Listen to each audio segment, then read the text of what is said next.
ایک مسئلہ کسی نے پوچھا کہ اگر امام اپنی داڑھی ایک مشت سے کم کر دے تو اس کے پیچھے نماز پڑھی تو نماز ہوگی یا نہیں ہوگی؟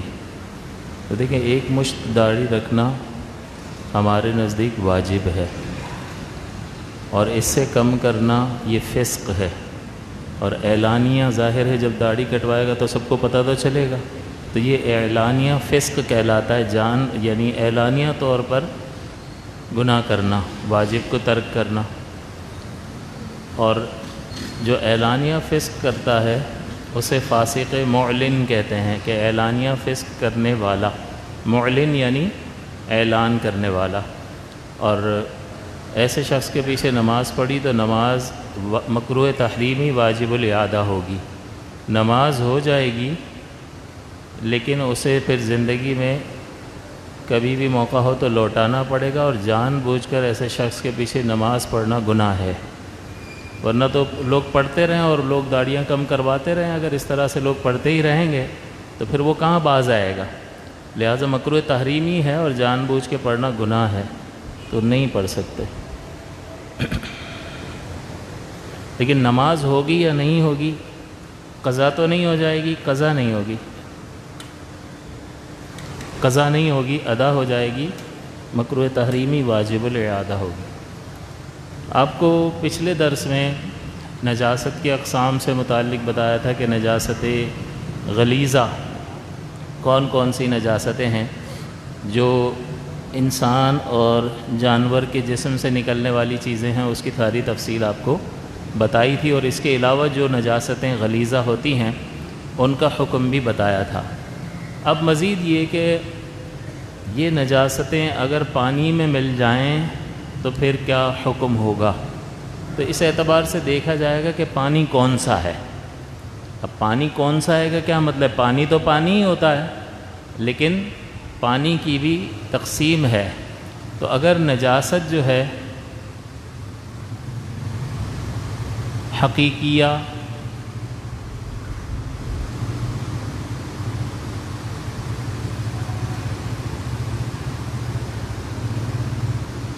نجاست حقیقیہ اگر پانی میں مل جائے تو کیا حکم ہوگا؟ تو ذہن میں آئے گا بھائی نجاست پانی میں مل گئے تو پانی ناپاک ہو گیا، سمپل 2+2 2+2 4۔ لیکن ایسا نہیں ہے۔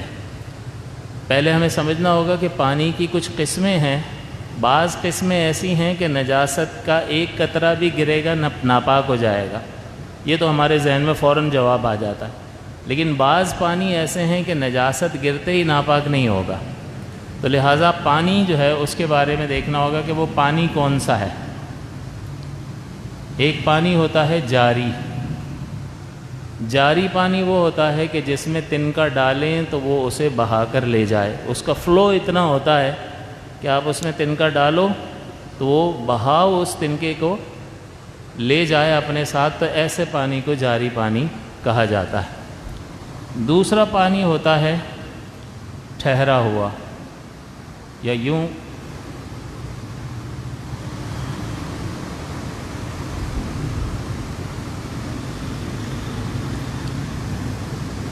ٹھہرا ہوا، جیسے تالاب کا پانی ہے، ہمارے برتنوں میں پانی ہے، مسجد کی جو ٹنکی ہے، بلڈنگوں کے ٹینکس جو ہوتے ہیں، وہ ٹھہرا ہوا ہے یا جاری ہے؟ ٹھہرا ہوا پانی ہے۔ تو پھر اس میں یہ دیکھا جاتا ہے کہ وہ ٹھہرا ہوا کثیر ہے یا قلیل ہے۔ کثیر کس کو کہیں گے، قلیل کس کو کہیں گے؟ تو اردو جاننے والا کہے گا کثیر مانے زیادہ، قلیل مانے تھوڑا۔ تو اس سے پتہ تو نہیں چلا کتنا، کون سا پانی زیادہ اور کس کو آپ قلیل کہو گے۔ تو فقہا نے اس کی پیمائش لکھی ہے کہ ٹھہرا ہوا کثیر پانی وہ پانی ہوتا ہے کہ جس جگہ یہ ٹھہرا ہوا ہے اس کی لمبائی چوڑائی کا حاصل ضرب 225 اسکوائر فٹ ہو، 225 اسکوائر فٹ ہو تو وہ ٹھہرا ہوا کثیر پانی کہلائے گا۔ یا اگر وہ گول جگہ میں ٹھہرا ہوا ہے تو اس کی گولائی جو ہے وہ 52.5 فٹ ہو. ظاہر ہے وہ اسکوائر میں تو ہے نہیں، تو اسکوائر فٹ تو نہیں کہیں گے، گولائی میں صرف فٹ کا حساب ہوگا. تو اگر اتنی جگہ میں وہ پانی ٹھہرا ہوا ہے تو اس کو ٹھہرا ہوا کثیر پانی کہا جاتا ہے، یا اس سے زیادہ جگہ میں. اور جو اس سے کم جگہ میں ٹھہرا ہوا ہے اس کو ٹھہرا ہوا قلیل پانی کہیں گے. اب اگر نجاست حقیقیہ، چاہے وہ نجاست جو ہے خفیفہ ہو یا غلیظہ ہو، دونوں حقیقیہ ہیں. غلیظہ آپ کو بتایا تھا جس کا حکم سخت ہوتا ہے، خفیفہ جس کا حکم ہلکا ہوتا ہے.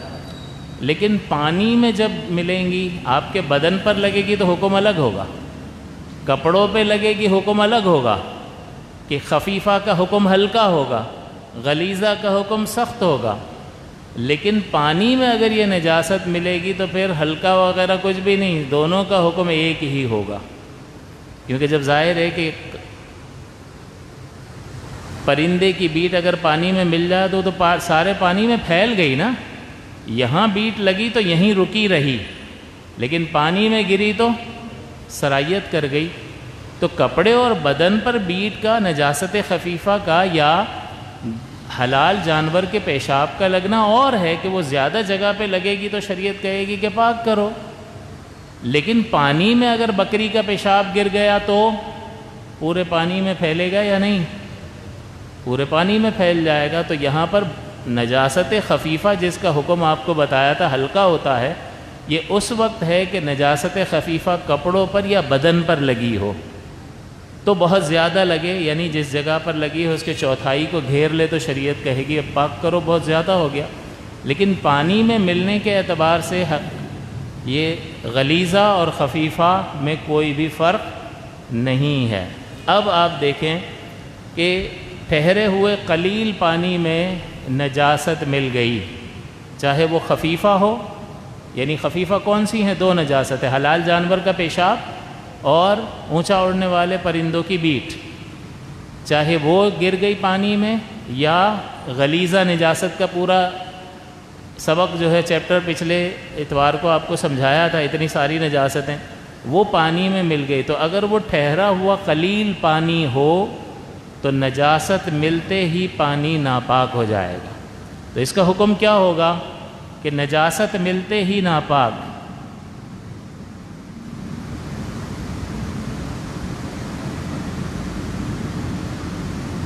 نجاست ایک قطرہ بھی ملے گا اس پانی میں وہ پانی ناپاک. لیکن یہ جو جاری پانی ہے اور جو کثیر ہے ان کا ایک ہی حکم ہوتا ہے، اور اس کے لیے ناپاک ہونے کے لیے دو شرطیں ہوتی ہیں. نجاست ملے، دوسرا نجاست کا اثر بھی ظاہر ہو.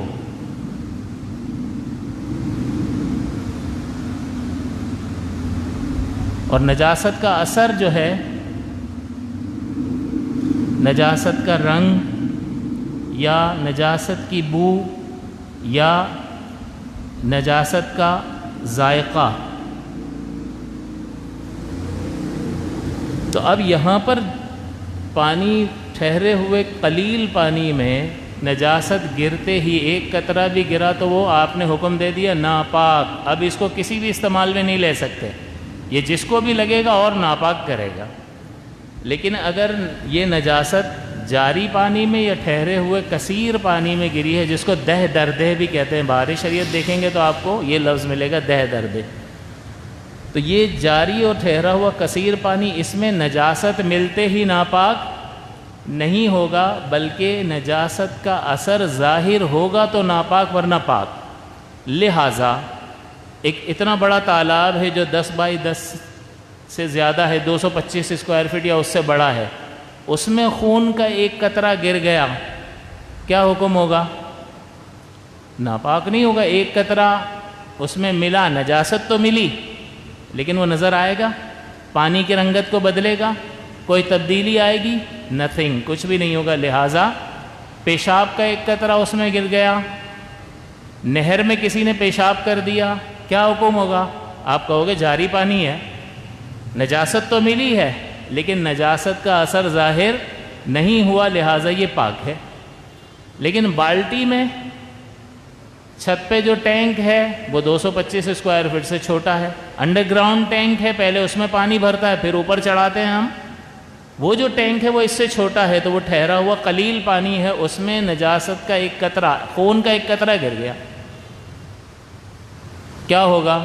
اگرچہ رنگت وغیرہ کچھ بھی نظر نہیں آئے، کیونکہ یہاں پر نجاست کے اثر کا حکم ہی نہیں ہے، کنڈیشن ہی نہیں ہے، نجاست گرتے ہی ناپاک ہو جائے گا۔ تو پانی دیکھا جائے گا کہ جب نجاست حقیقیہ پانی میں گرے، پانی اگر ٹھہرا ہوا قلیل ہو تو نجاست ملتے ہی وہ پانی نجس ہو جائے گا، کسی استعمال کے قابل نہیں، اور اگر وہ جاری پانی ہے یا ٹھہرا ہوا کثیر پانی ہے تو نجاست ملے اور نجاست کا اثر بھی ظاہر ہو تو وہ ناپاک ہوگا۔ بہت بڑا تالاب ہے جس سے لوگ وضو کر رہے ہیں، اب اس میں خون گر گیا اور پورے پانی کی رنگت لال ہو گئی، اب نہر میں بہت سارے جانور کاٹ کے ڈال دیے، خون خون ہو گئی نہر کا ایک کنارہ، کیا حکم ہوگا؟ کہ بہتا ہوا خون ناپاک ہوتا ہے، نجاست بھی ملی ہے اور اس پانی میں نجاست کا اثر بھی نظر آ رہا ہے، لہٰذا وہ پانی ناپاک ہو جائے گا۔ یہ گٹر کا پانی ہے تو جاری تو ہے لیکن نجس ہے، پورا کو پورا نجس ہی ہے، تو نجاست کا اثر ہے یا نہیں ہے؟ اس میں ہے۔ تو اب آپ یہ اگر ذہن میں رکھ لیں تو آپ کو آسانی ہوگی کہ وہ پانی کون سا ہے۔ بعض پانی ایسے ہیں کہ نجاست کا ملتے ہی ناپاک، اور بعض ایسے ہیں کہ نجاست ملے اور اس کا اثر ظاہر ہو تو ناپاک ورنہ پاک رہے گا۔ پھر اس کے بعد دوسری جو چیز ہے جو سمجھنے کی ہے کہ اگر پورا ہی مٹا دیا میں نے، دوبارہ لکھنا پڑے گا، اگر نجاست حکمیہ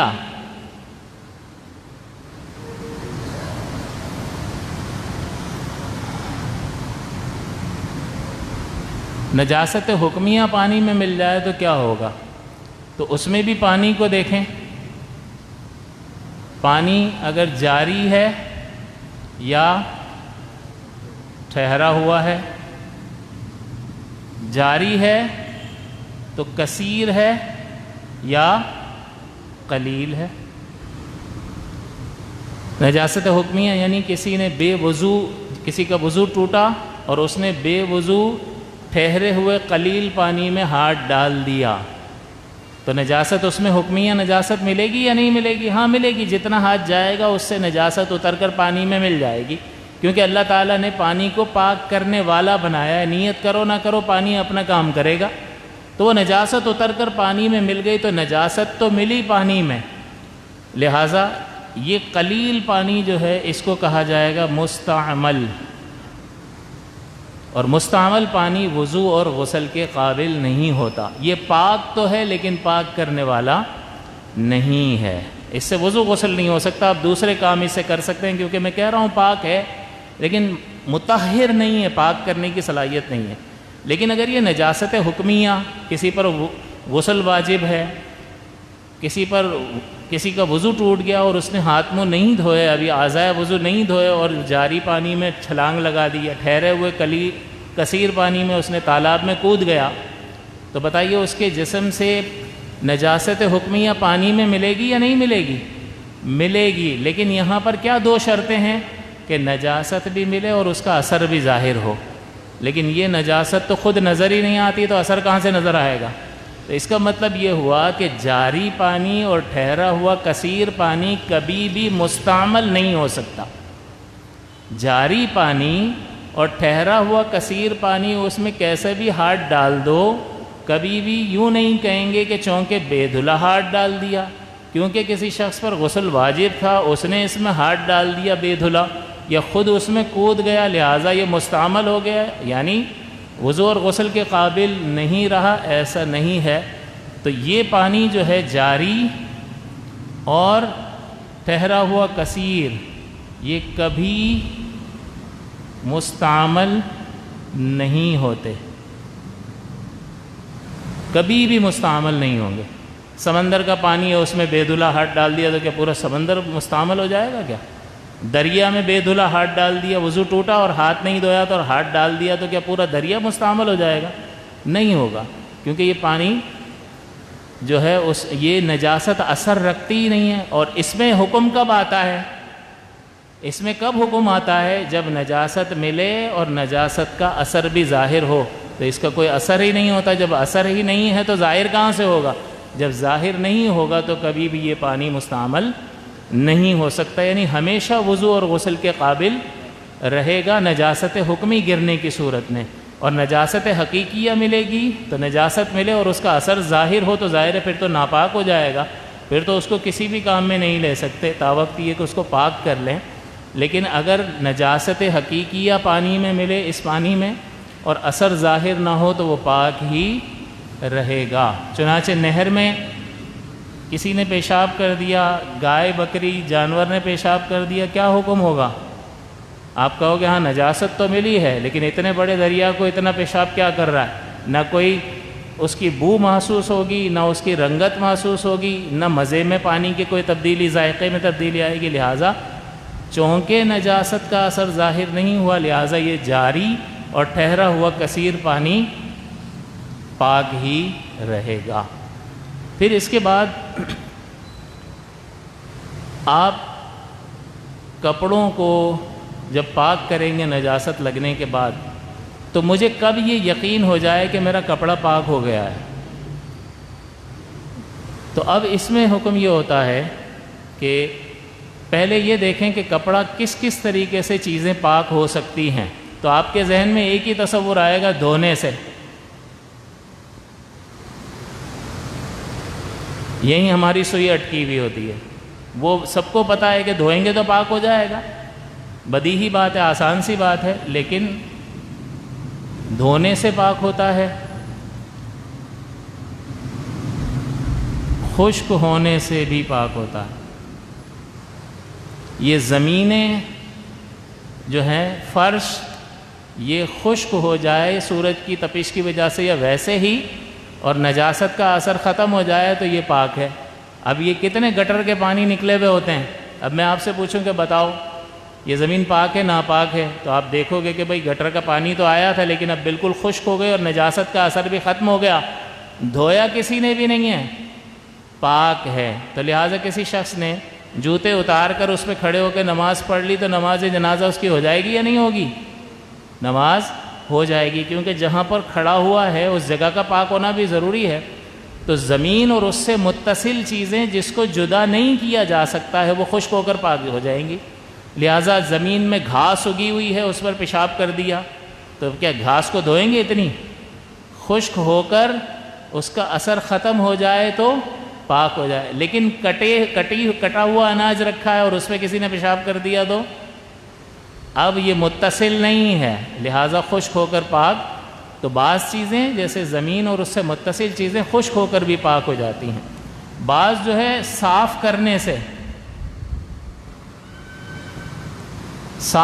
سے بھی پاک ہو جاتی ہیں۔ یہ وہ چیزیں ہوتی ہیں جس میں سوراخ یا مسام نہ ہو، جس میں نجاست جذب نہ ہوتی ہو، کیونکہ اگر جذب ہو جائے گی، جیسے اس کپڑے میں پیشاب لگا تو یہ تو جذب ہو جائے گا، تو اندر تک چلا گیا، تو اب میں اس کا پیچھا کرنے کے لیے پانی کو بھیجوں گا کہ تو اندر تک جا اور نجاست نکال کر لا۔ لیکن اس پر اگر نجاست لگتی ہے، یہ فلیٹ سرفیس ہے، اس پر نجاست لگتی ہے، آئینے پر نجاست لگتی ہے جس میں کوئی سوراخ وغیرہ نہیں ہے، چھری پر نجاست لگ گئی، خون لگ گیا، تو دھونے سے تو پاک ہو ہی جائے گی۔ لیکن اگر آپ نے کسی کپڑے سے اس کو صاف کر کے نجاست کا اثر ختم کر دیا، پاک ہو جائے گی۔ صحیح؟ اس کا مطلب یہ ہے کہ صاف کرنے سے، ملنے سے بھی نجاست وہ چیز پاک ہو سکتی ہے۔ اس کے بعد کھرچنے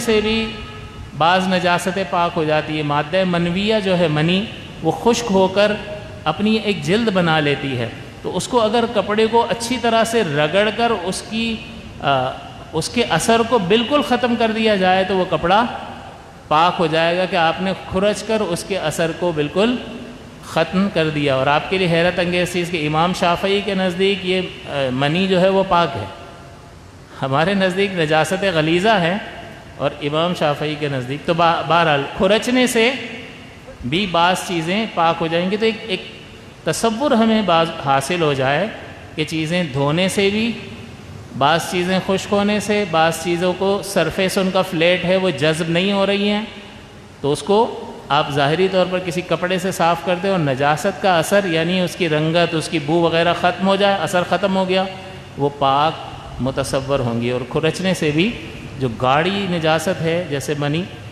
اس کو کھرچ کے صاف کیا جا سکتا ہے، لیکن بہتر یہی ہے کہ دھو لیا جائے۔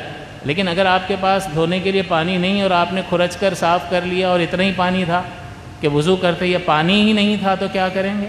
تو پھر اس صورت میں یہ مسئلہ آپ کو کام دے گا۔ تو یہ 4 صورتیں۔ پھر دھونے میں جو ہے، دھونے میں کون سا لیکوڈ استعمال کر سکتے ہیں؟ تو پانی، اور پانی کے علاوہ جس لیکوڈ سے بھی آپ نجاست حقیقیہ کو دور کرو گے تو وہ چیز پاک ہو جائے گی۔ نجاست لگی، کسی نے پیپسی سے دھو ڈالا اور وہ نجاست کا اثر ختم کر دیا پیپسی سے، پاک ہوگا یا نہیں ہوگا؟ ہو جائے گا۔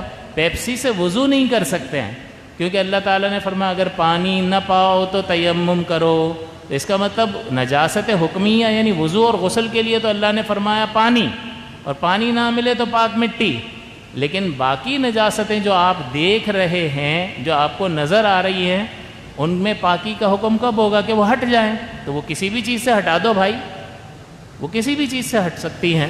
تو لہٰذا کسی بھی لیکوڈ سے نجاست حقیقیہ کو دور، گلاب کے پانی سے کسی نے کپڑا پاک کیا، پاک ہو جائے گا؟ ہو جائے گا، کیونکہ نجاست حقیقیہ ہے، اور نجاست حقیقیہ کو کسی بھی لیکوڈ سے پاک کیا جا سکتا ہے۔ اب مزید یہ کہ کپڑا میں پاک کر رہا ہوں تو کب یہ کہا جائے گا کہ بس ہو گیا پاک؟ سوال پیدا ہوتا ہے نا، بھئی میں دھو رہا تھا، کپڑے پہ نجاست لگی تھی، تو کتنا دھوؤں کہ اب میں شریعت کہے کہ ہاں بس ٹھیک ہے ہو گیا؟ شریعت یہ حکم لگائے تو پاکی کا حکم دھونے پر، پاکی کا حکم یہ کب لگے گا کہ آپ دھو رہے ہیں، دھوتے دھوتے شریعت نے کہا بس ہو گیا جی پاک ہو گیا، فارغ ہو تم؟ تو اس میں یہ دیکھا جائے گا کہ نجاست کون سی ہے۔ اگر وہ نجاست مرئیہ ہے، مرئیہ آپ کو بتایا تھا کہ ایسی نجاست کہ جو خشک ہونے کے بعد اپنا ایک جسم بنا لیتی ہے، گاڑی نجاست جیسے گوبر لید وغیرہ ہے، وہ خشک ہو جائے گی تو اس کا ایک جسم بن جائے گا، یعنی خشک ہو کر بھی وہ نظر آ رہی ہوگی، یعنی ایسی نجاست جو سوکھنے کے بعد بھی آپ کو نظر آتی ہے، اس کو کہا جاتا ہے نجاست مرئیہ۔ اور دوسری ہے نجاست غیر مرئیہ۔ اب اس کی تعریف جو ہے وہ اس کا الٹ بنا لو کہ جو خشک ہونے کے بعد غائب ہو جائے، نظر نہ آئے۔ جیسے پیشاب کپڑوں پر لگ گیا تو جب تک یہ کپڑا گیلا ہے تب تک تو نجاست نظر آ رہی ہے، لیکن خشک ہو گیا تو آپ کہیں گے یہ خشک ہونے کے بعد نظر نہیں آتی، تو اس کو کہتے ہیں نجاست غیر مرئیہ۔ اور جو خشک ہونے کے بعد بھی نظر آئے، اپنا ایک جسم بنا لے، گاڑھا پن ہو اس میں، تو اس کو کہتے ہیں نجاست مرئیہ۔ تو اب نجاست مرئیہ میں پاکی کا حکم کب ہوگا کہ یہاں نجاست مرئیہ ہے، گوبر لگا ہوا ہے، نظر آ رہا ہے مجھے، اب میں نے دھونا شروع کیا تو جب تک یہ نظر آتا رہے گا شریعت پاکی کا حکم نہیں دے گی۔ عین نجاست کو ہٹانا ضروری ہے، یہ جب ہٹ جائے گی تو شریعت حکم دے گی کہ اب پاک ہو گیا۔ ہاں اگر دھبا رہ گیا اور آپ نے خوب کوشش کر لی اور اس کے باوجود بھی یہ دھبا نہیں گیا تو معاف ہے، حالانکہ دھبا بتا رہا ہے کہ دھبا تو نجاست کا ہے، اور نجاست کا دھبا ہے تو اس کا مطلب نجاست ہے، جب نجاست ہے تو نجس ہونا چاہیے، لیکن شریعت نے حرج کو اٹھا لیا ہے کہ آپ نے جب دھویا اور اس گاڑے جسم کو دور کر دیا اور جو دھبا لگا ہوا تھا اس کو بھی رگڑ کے بہت صاف کرنے کی اپنی سی کوشش کر لی، اب بھی وہ دھبا نہیں جا رہا تو معاف ہے۔ تو اس کا مطلب یہ کہ گاڑی نجاست جب تک نظر آ رہی ہے آپ دھوتے رہیں گے، اور شریعت حکم نہیں دے گی پاکی کا جب تک کہ وہ نظر نہ آنا شروع ہو جائے، ہٹ نہ جائے۔ اس کے برعکس غیر مرئیہ، پیشاب لگا تھا خشک ہو گیا، اب میں اس کو دھو رہا ہوں، اب کب شریعت حکم دے گی؟ تو اب تو یقین تو حاصل ہو ہی نہیں سکتا۔ ہو سکتا ہے حاصل کہ جو پیشاب اندر جذب ہوا تھا، پانی گیا اندر اور پانی اس ساری نجاست کو نکال کر لے آیا اور بہہ گئی وہ نجاست، یقین کیسے حاصل ہوگا؟ یہ تو نظر آ رہی تھی تو ہٹی تو مجھے یقین حاصل ہو گیا، ہاں گئی، یہ والی تو نظر آ رہی تھی لیکن وہ تو خشک تھی، نظر ہی نہیں آ رہی تھی۔ تو اب شریعت کہے گی کہ تم غالب گمان کرو، تمہارا ذہن کیا کہتا ہے کہ یار اتنا پانی میں نے بہایا ہے، اب تو نکل ہی گئی ہوگی۔ تو جب یہ ظن غالب حاصل ہو جائے تو فقہ میں، احکام شرعیہ عملیہ میں ظن غالب یقین کے درجے میں ہوتا ہے۔ تو اس میں تو آپ کو یقین حاصل ہو سکتا ہے کہ یہ نظر آ رہی ہے اور ہٹ جائے گی تو ہٹنے کا یقین آ جائے گا یا نہیں؟ آ جائے گا۔ لیکن جو خشک ہو گئی ہے اس کو دھوتے رہو، یقین حاصل ہو ہی نہیں سکتا۔ تو اب میں معذور ہوں، اس سلسلے میں مجھے یقین حاصل ہو ہی نہیں سکتا، تو شریعت ایک درجہ نیچے اترتی ہے اور کہتی ہے اپنے دل سے پوچھ، اتنا پانی بہا دیا ہے کہ نکل گیا ہوگا، تیرا ذہن یہ کہتا ہے، ظن غالب ہے، تو اس کو یقین کے ساتھ شریعت لاحق کرتی ہے اور کہتی ہے پاک۔ آ گئی بات سمجھ میں؟ نجاست مرئیہ میں عین نجاست کو دور کرنا ضروری ہے، اور یہاں پر ظن غالب کے اتنا پانی بہا دیا ہے کہ اب تو دور ہو ہی گئی ہوگی، تو شریعت حکم دے گی کہ اب یہ پاک ہے۔ دوسرا اس میں ایک چیز یہ ہوتی ہے کہ آپ نے یہ سنا ہوگا کہ 3 بار دھو اور 3 بار پوری طاقت سے نچوڑو۔ یہ کیا چیز ہے؟ یہ کہاں ضروری ہے کہ دھونے کے بعد نچوڑنا؟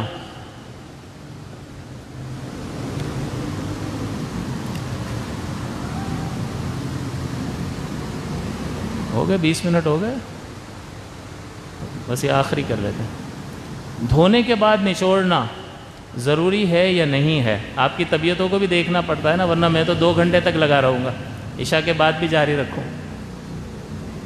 تو دھونے کے بعد نچوڑنا، پھر اگلے درس میں پھر کوئی نظر ہی نہیں آئے گا، سب فرار ہوں گے۔ دھونے کے بعد نچوڑنا ضروری ہے یا نہیں ہے؟ تو یہ دیکھا جائے گا کہ آپ کون سے پانی سے دھو رہے ہیں، جاری پانی سے یا ٹھہرے ہوئے پانی سے دھو رہے ہیں۔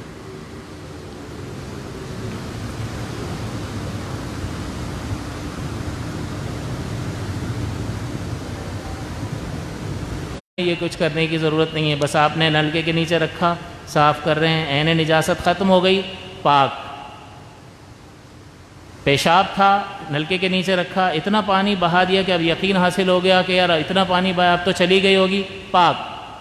نہ تعداد نہ نچوڑنا۔ لیکن اگر یوں مگا لے کر دھو رہے ہیں تو ایک بار جب آپ نے دھویا آپ کو لگا ہٹ گئی ہے، یہ ایک بار ہوا، اب پوری طاقت سے نچوڑیں، پھر دوسری بار اس پہ پانی بہائیں اور اسی طرح سے کریں، پھر دوبارہ نچوڑیں پوری طاقت سے، اور پھر تیسری بار جب آپ اس پہ پانی بہا کے پوری طاقت سے نچوڑیں گے تب یہ کپڑا پاک ہوگا۔ تو نچوڑنا اور 3 بار کی تعداد کہاں ضروری ہے کہ جب آپ ٹھہرے ہوئے یا جس کی دھار منقطع ہو، جس پانی کی دھار منقطع ہو، وہاں پر 3 بار دھونا ہے اور ہر بار پوری طاقت سے نچوڑنا۔